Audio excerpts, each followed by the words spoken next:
Marami na ang nangangamba sa inaasahang malaki ang taas presyo ng mga produktong petrolyo bukas. May mga nagpakarga na ng maaga, kaya ang ilang gas station na ubusan na raw ng supply.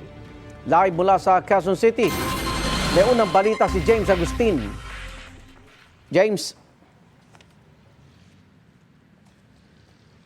Igang good morning sa mga naikutang kong gasolinahan dito sa Commonwealth Avenue sa Quezon City. Tatlo na po yung walang supply ng diesel. Kaya naman pila yung mga motorista sa iba pang gasolinahan na nagpapa-full tank na rin bago yung inaasahan na malaki ang taas presyo sa mga produktong petrolyo.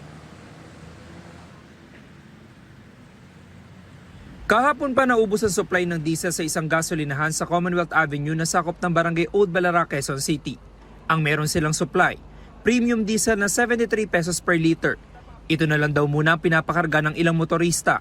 Nung nakarang araw pa, marami na pong nagkarga kasi yung stock namin naubos na po. Bali may premium diesel pa naman kami, yun nga lang medyo paubos na rin. Kasi yung iba, no choice naman, kinakarga na rin. Opo. Kailan daw po magkakaroon ng stock?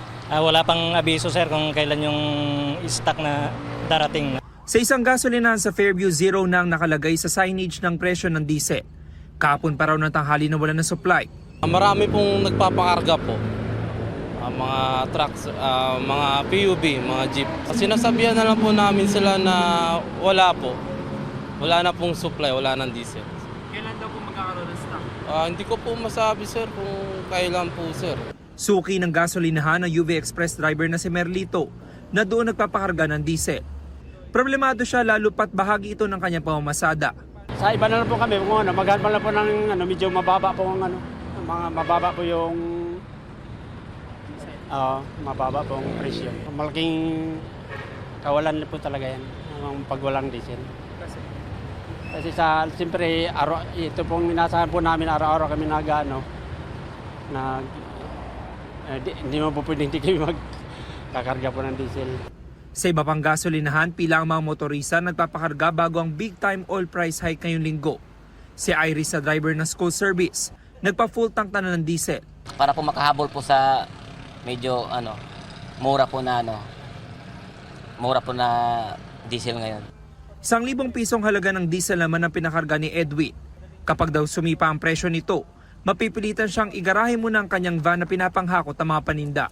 Paano mo dadalhin sa tindahan mo yung ititindahan mo? Paano maging diskarte niyo tayo? Baka magmotor na lang. Salib na 4 wheels, motor na lang.